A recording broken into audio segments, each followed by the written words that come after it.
Radio Texto. Mardi 4 février, on s'inspire aujourd'hui de Donald Trump et on se demande quels sont les effets de la richesse sur la personnalité. On en discute avec l'homme d'affaires Nicolas Duvernois. Aussi, est-ce que la religion rend plus heureux? Les données d'une étude sérieuse confirment que oui. On fait une table ronde pour comprendre pourquoi. Le populaire chef Olivier vient se confier sur sa réalité comme analphabète fonctionnel. Et aussi, est-ce que vous utilisez l'intelligence artificielle pour rédiger des textes intimes, comme exemple des nécrologies ou des lettres d'amour? Il y a de plus en plus de personnes qui se tournent vers les robots pour ça. C'est parti pour une autre émission de Radio Texto. Vous écoutez Radio Texto.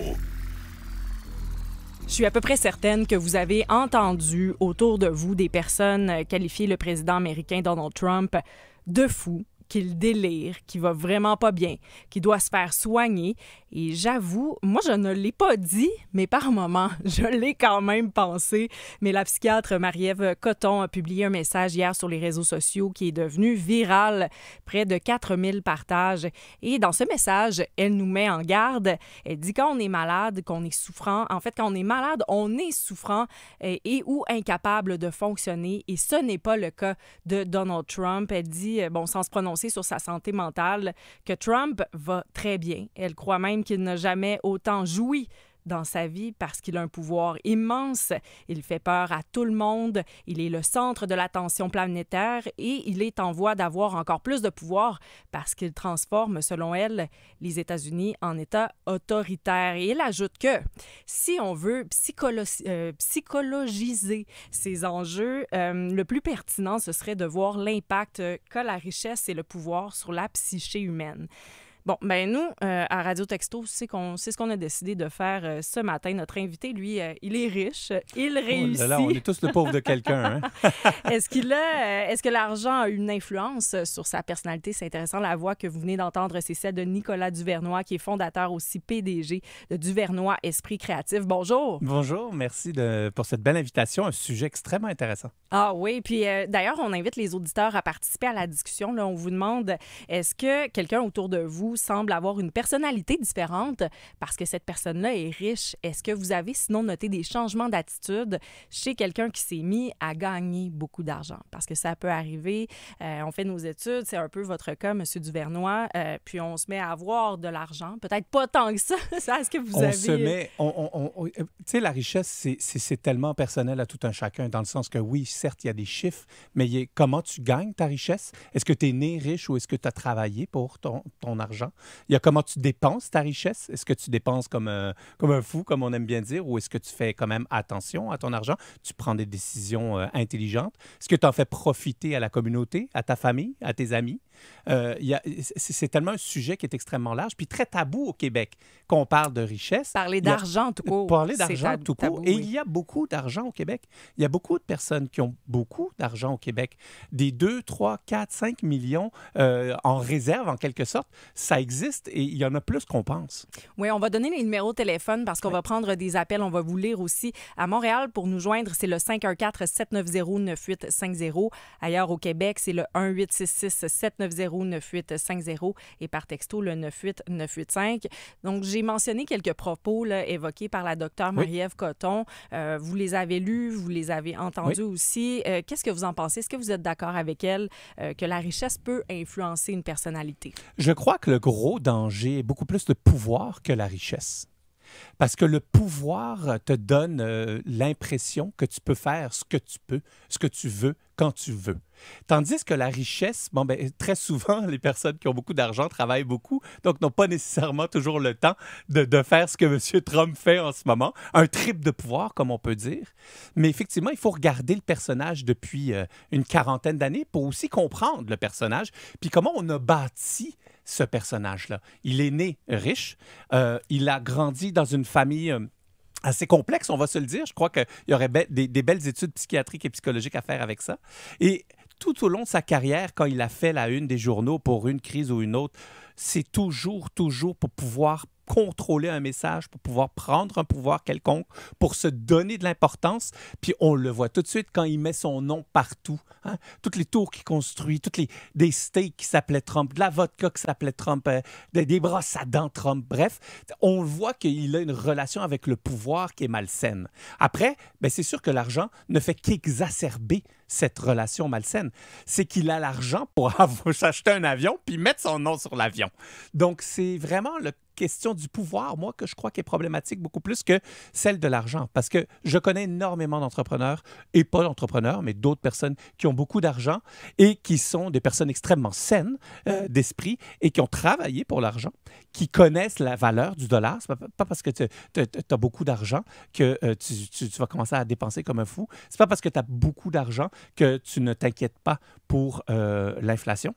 Donc, sincèrement, je crois que c'est vraiment la petite tangente de pouvoir qui est dangereuse dans ce cocktail-là. Là. Mais sinon, vous voyez une différence peut-être entre les personnes qui naissent dans un milieu riche, dans Absolument. des familles riches, versus les personnes comme vous, Nicolas Duvernois, qui construisez, développez votre milieu d'affaires pour finalement avoir de l'argent. Absolument. Puis on n'a pas les mêmes réflexes. Quand on a vécu dans un 2,5 puis qu'on ne savait pas si on allait payer le loyer, c'est sûr que ça nous marque. Quand on n'est pas trop sûr de pouvoir continuer notre aventure parce qu'on n'a pas d'argent puis personne autour de nous qui peut nous sauver, bien, c'est sûr que ça nous marque. Toutes ces années-là de dur travail, bien, c'est sûr que ça laisse une cicatrice. Et puis cette cicatrice-là, on ne l'oublie pas la journée où on a le premier dollar dans notre compte en banque.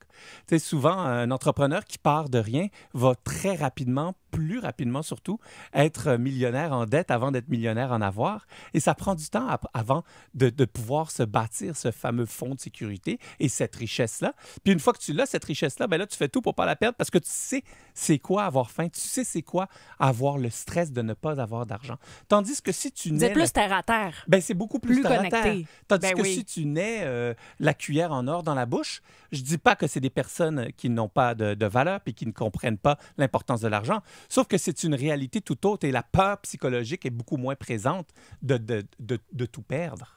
Je lis le commentaire d'un auditeur qui dit « Les personnes qui ont du succès ont tendance à oublier l'aide et les avantages qu'ils ont eus et à le tenir pour acquis. » Est-ce que vous êtes d'accord avec cet auditeur? Bien, c'est un généralisme. Je crois qu'il y a des personnes qui ont du succès qui oublient et il y a d'autres personnes qui n'oublient pas. Moi, j'ai jamais oublié à quel point ma sœur, ma mère, mon père, ma belle Caroline ont tout fait pour que je puisse avoir une chance de vendre ma première bouteille. Je le dis, chaque fois que j'ai un micro devant moi, je le dis, je l'exprime et j'en suis fier parce que ça veut dire qu'il m'aime, puis ça veut dire que mon cocon principal a tout fait pour mon rêve. Ça, j'en suis extrêmement reconnaissant. Et donc, j'aime pas trop les généralismes quand on dit, bon, ben, ceux qui ont de l'argent, ils pensent pas aux autres. Attention, là. D'où ça sort? D'où est la statistique? D'où est la preuve de cette prise de position aussi drastique? Mais justement, pourquoi on en est venu à avoir cette perception-là, à votre avis? Est-ce que c'est justement parce que quelques personnages qui ont une attitude comme celle-là, qu'on voit, qu'on observe, puis on peut l'attribuer ou la coller, exemple, à Donald Trump, où on se dit, ben voici cet exemple qui prend tellement d'espace un peu partout. C'est ça, des personnes qui ont réussi, qui ont autant d'argent. Et c'est des clichés de la société, malheureusement. Quand on parle du pauvre qui est sur le BS, c'est un cliché. Quand on parle de l'immigrant qui fait rien, c'est un cliché. Ce n'est pas vrai. Est-ce qu'il y a des pauvres qui sont sur le BS qui font rien puis qui pourraient travailler? Oui. Mais l'immense majorité sont sur le BS, c'est pas par plaisir. L'immigrant, c'est pas par plaisir qui vient se geler les fesses à moins 30 à Montréal, qui fait des milliers de kilomètres pour venir ici, c'est pour essayer de bâtir une nouvelle vie. Donc, attention à tous ces généralismes qu'on a. Alors, le riche, c'est un symbole qui a été, stéréotypé au fil du temps. Hein? On imagine toujours quelqu'un avec des chaussures bien shiny, avec un cigare, qui veut écraser la population. Quand je connais énormément de personnes qui ont beaucoup de moyens et qui redonnent anonymement, hein, d'ailleurs, la majorité du temps, parce qu'ils ne veulent pas la pub, énormément à la société, qui redonnent vraiment beaucoup à la communauté. Donc, attention. Est-ce qu'il y en a que c'est des trous de cul? On va se le dire. C'est ce que j'allais dire. On peut quand même pas dire non, mais que il y en a, mais général. Pourquoi prendre les minorités et faire en sorte que ça devienne tout de coup la majorité? C'est comme les Américains qu'on dit c'est tous des fous, ils ont voté pour Trump. Attention, là.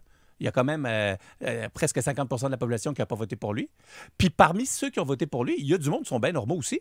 Ils n'ont peut-être pas voté pour tout ce qu'il représente, mais ils ont voté selon leur opinion politique. Tu sais, je trouve que c'est C'est facile de mettre tout le monde, tu sais, de prendre une personne riche qui a du pouvoir, puis de dire, ben voici, tu sais, les riches qui ont du pouvoir, c'est ça qu'ils font. Mais est-ce que vous l'avez quand même observé parfois autour de vous? Vous avez un exemple d'une personne où justement sa richesse là, influence sa Absolument. personnalité, oui? Là, c'est sûr qu'une fois que tu commences à avoir des moyens, tu peux t'acheter plus ou moins ce que tu veux. Là, on s'entend, tu peux pas t'acheter le stade olympique, là, quoique. Pas loin, c'est ça Pas que j'allais loin, dire. ça doit être à rabais dans l'état qu'il est. Mais bref, ce que je veux dire, c'est que c'est sûr que avoir accès à de l'argent te donne par la bande du pouvoir. Mais ce qui est le plus intéressant dans tout ça, c'est comment les autres changent envers toi. Les autres te regardent complètement différemment. Et même, combien de fois j'ai eu des phrases « Ah ben oui, tu sais, on sait bien, toi, c'est facile. » C'est facile? Non, c'est pas facile. Moi, j'ai travaillé comme un malade mental pour bâtir ma business. Moi, ma richesse, c'est ma business. Oui, j'ai de l'argent, mais je dois tout faire pour pouvoir faire en sorte qu'elle fleurisse, puis pour faire attention à ce que j'ai bâti aussi. On le voit. Des grands groupes internationaux peuvent s'effondrer à cause d'une pandémie, à cause d'une crise économique, à cause d'un changement d'habitude de consommation. Il n'y a jamais rien de garanti. Là, à part si tu vaux 6-7 milliards, il faut vraiment que tu fasses le con pour tout perdre. Mais à un moment donné, c'est tellement facile de se dire qu'on peut tout faire quand le monde change, sont prêts à être plus gentils avec toi, sont prêts à accepter ce que tu fais, même si normalement ils ne l'auraient pas accepté. Ils sont prêts à toujours t'ouvrir la porte. Ils sont prêts à te donner des avantages. Alors c'est sûr que si tu as de l'espace dans ta tête pour que ça te rentre dans la tête, eh bien c'est sûr que c'est facile de commencer à se prendre pour un autre. Puis justement, j'imagine que vous l'avez, parce que je vous écoute parler, vous avez toujours été conscient de ça, vous l'avez toujours eu à l'esprit, cette idée que si je ne fais pas attention à mon attitude, à ce qu'il y a autour de moi, bien, je risque justement qu'avec cet argent, je puisse avoir un pouvoir et que j'en abuse, malsain. Exactement. Et puis, quand on regarde un peu les raisons qui nous mènent à ça, tu sais, il y a une différence entre prendre l'avion, disons, en classe économie puis classe affaires. Classe affaires, t'es chouchouté. Donc, tu commences à prendre le goût. Moi, je dis toujours à mes amis, ne prends jamais classe affaires parce qu'après, tu vas jamais plus vouloir dans retourner l'économie. en arrière. Hey, on dirait que je le crois. Non, crois-moi. Ensuite, quand tu vas dans un hôtel 5 étoiles, c'est sûr que tu es plus chouchouté que dans un motel Super 8. Ensuite, quand tu vas dans un restaurant étoilé Michelin, c'est sûr que tu es plus chouchouté que quand tu vas chez Lafleur, que j'aime aller. Et donc, on dirait que naturellement, ça devient injuste, le traitement fait envers les personnes qui ont de l'argent. Puis c'est drôle parce qu'ils n'en ont comme pas besoin. Naturellement injuste, un avantage. Où ils ont travaillé pour avoir ce traitement-là. Oui, mais je sais, mais vous arrivez à l'hôtel, là, puis vous arrivez dans votre chambre, tout le monde sait Nicolas Duvernois, exemple. Il voit votre nom, même si vous allez rentrer dans votre chambre d'hôtel, puis il va y avoir une bouteille là, de champagne, mais... S'il y a quelqu'un qui est capable de s'appayer sa bouteille de champagne, c'est bien vous. Je suis d'accord avec vous. Sincèrement? Oui, non, je suis d'accord avec vous. C'est clair qu'il y a moins de personnes à qui ils offrent des bouteilles de champagne que des personnes qui n'en offrent pas. Donc, je crois que c'est pour ça qu'ils le font. Mais c'est clair qu'à un moment donné... Non, mais je crois que peut-être qu'ils se disent, bon, ben moi, je vais plus souvent à l'hôtel. Alors, le client qui va dépenser plus, ce qui est un peu normal aussi, c'est les auditeurs qui t'écoutent, on va les chouchouter plus que ceux qui sont un peu frivoles puis qui vont voir ailleurs de temps en temps. C'est un peu normal. C'est un peu la rançon de la gloire. Écrivez-nous parce que je vous réponds puis j'aime ça. Vous aurez ce traitement de faveur. Oui, exactement. Non, mais c'est clair que après, dans le côté, c'est vrai que c'est facile de tomber dans le confort. Parce que quand tu as l'habitude de toujours te promener avec un chauffeur, hein? Il y a des personnes qui ont des chauffeurs. Bien, alors, c'est sûr que la minute où on retourne dans l'autobus, il y a un petit réveil, là. Il y a un petit retour assez raide. Il y a des personnes qui ont des chefs, un chef à domicile. On s'entend qu'une fois qu'on goûte à ça, c'est difficile de retourner en arrière. Là, je vois vos yeux. Vous en avez un, vous, un chef à domicile. Non, mais des fois, on peut... Mais il y a des chefs à temps partiel. Il y a des chefs que tu peux engager pour quand tu reçois des amis et puis qui viennent. Il y a des personnes qui nous aident aussi. Moi, j'ai 3 enfants. Donc, on peut se permettre ça de temps en temps. Mais c'est clair que c'est un luxe qu'on se paye. Mais on le paye, le luxe. Là. On ne nous le donne pas. Là. Puis l'argent avec lequel je paye, je le vole pas. Je le travaille. D'ailleurs, il y a le chef Oli qui va être juste après vous dans l'émission aujourd'hui, qui est aussi chef à domicile, mais il va nous parler, lui, de sa réalité comme analphabète fonctionnel. J'ai bien hâte de l'entendre. Un autre parcours complètement différent du vôtre, mais où il a réussi à faire son chemin malgré tout. Vous restez avec nous, Nicolas Duvernois. Vous êtes fondateur PDG aussi de Duvernois Esprit Créatif. On s'arrête un instant pour une pause. Au retour, évidemment, on poursuit la discussion. On vous demande, est-ce que quelqu'un autour de vous semble avoir une personnalité différente parce qu'elle est riche?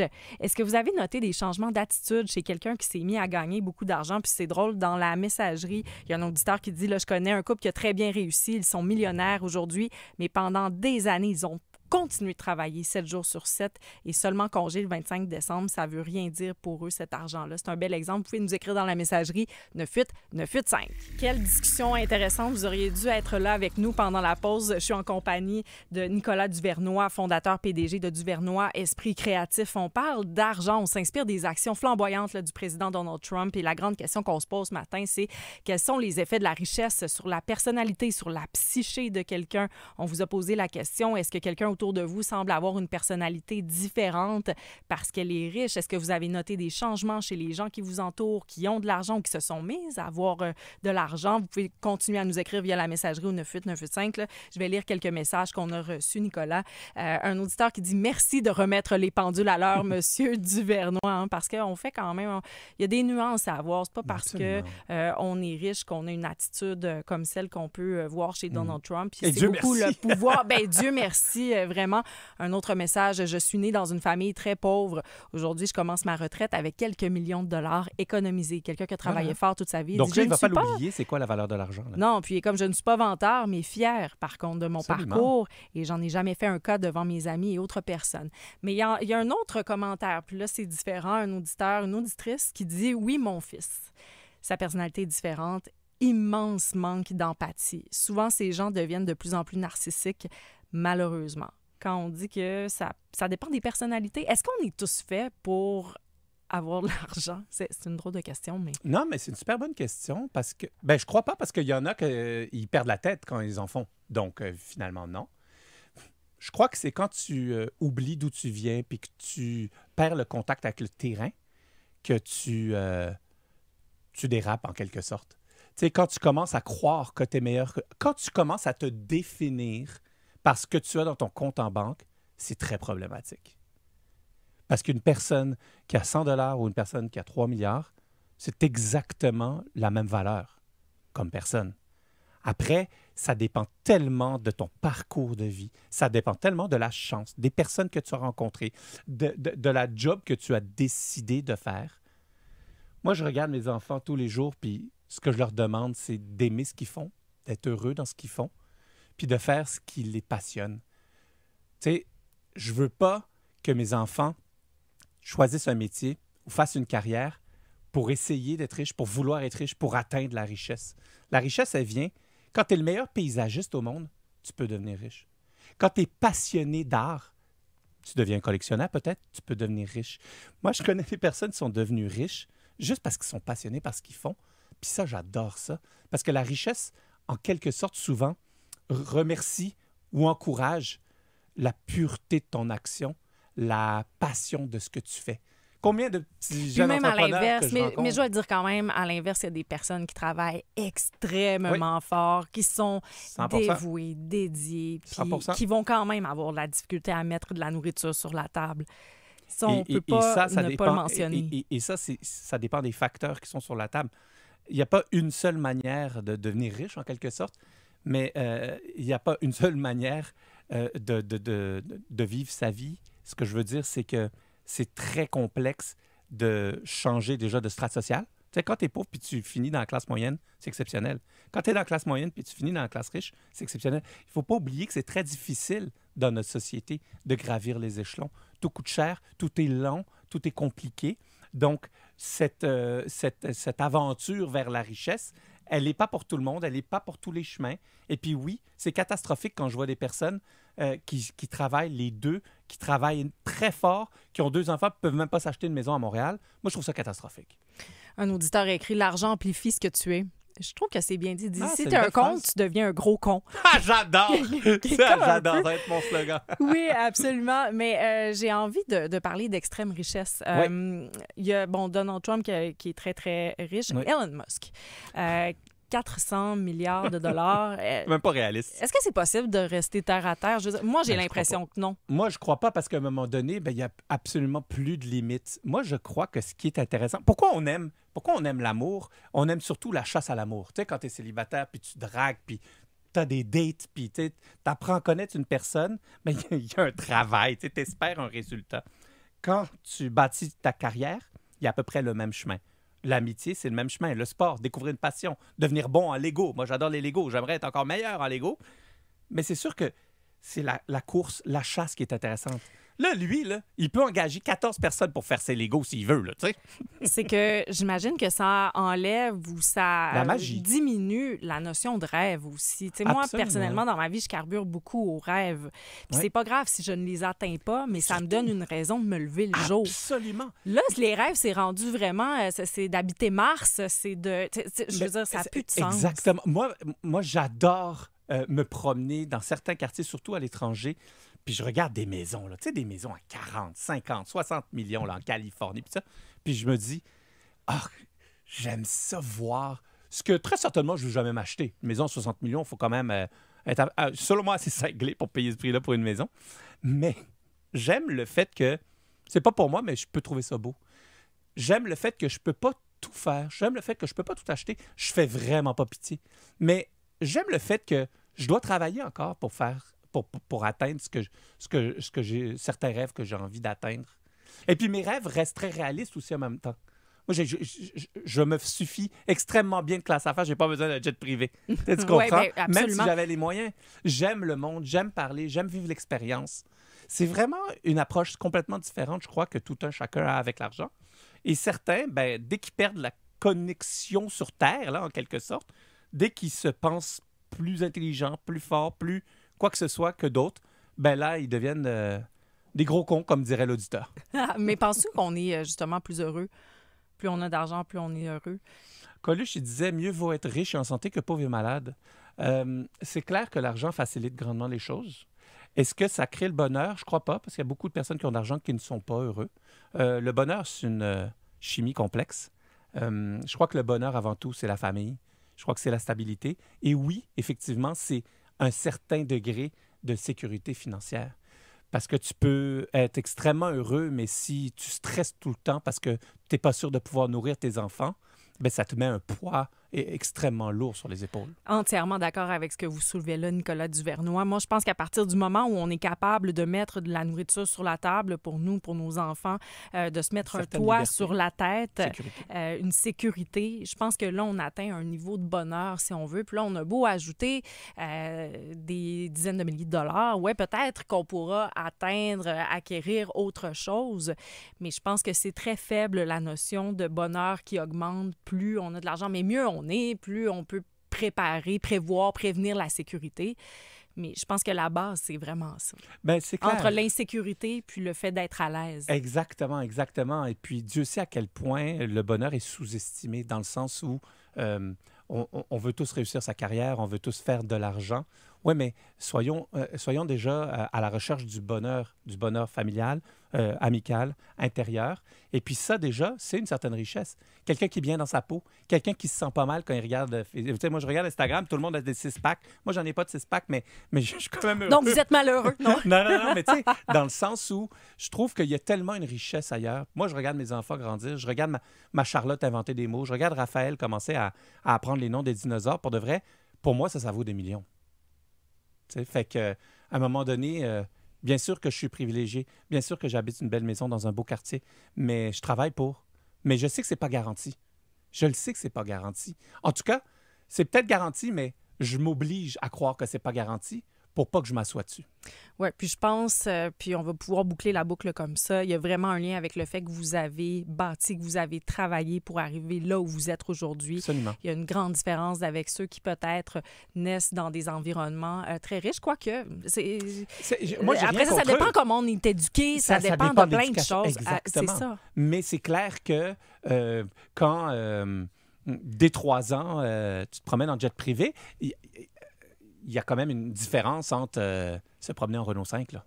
Oui, d'ailleurs, je suis en train de regarder une série, ça s'appelle Monstres sur Netflix. Je sais, c'est Netflix, c'est américain, mais c'est sur l'histoire des frères Menendez qui ont tué l'exemple est parfait. leurs parents, puis c'est exactement ça, nés dans cet environnement de richesse. Mais il n'y a pas plus de bonheur, si vous ne connaissez pas l'histoire, vous pouvez aller lire, d'ailleurs. Puis on suit toutes les péripéties des riches de ce monde, puis c'est toujours des vies catastrophiques, donc tu sais, à un moment donné, ça garantit rien.